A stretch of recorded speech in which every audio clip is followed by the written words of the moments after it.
relativity requires the speed of light, and the distances to the sky in their little model requires the speed of light. That's why they believe that it has to be a physical particle traveling, because the person that came up with the definition of the photon, quanta definition of light, is Albert Einstein, literally.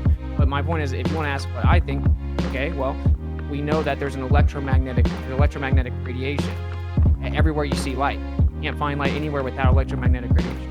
Now, what the claim is as well, but the photon is inside of that and just drags it with it. The photon doesn't have charge or have magnetic properties. The photon isn't real, though. So, of course, you can't find a charge. It's not a real thing.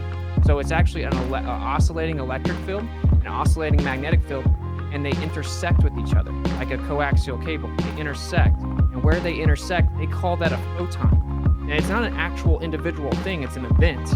It's the fields moving with each other. Okay, and now you have a plate. Now they don't travel. It's already there. It just begins to oscillate, and you create a vibration or disturbance that oscillates, magnetic and dielectric, or electrostatic, and then you have the plate there. Now the plate then registers a pulse.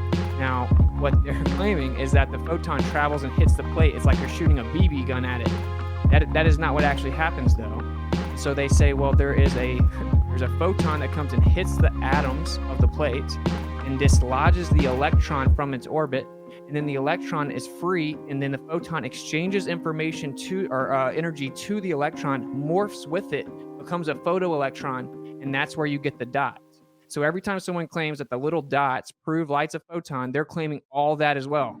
It doesn't matter if they want to say it or admit it or breeze past it. That's the definition of the photographic plate that you're invoking. It says that a photon hits an atom, dislodges an electron, has an interaction, then morphs into a photoelectron and gives you a dot.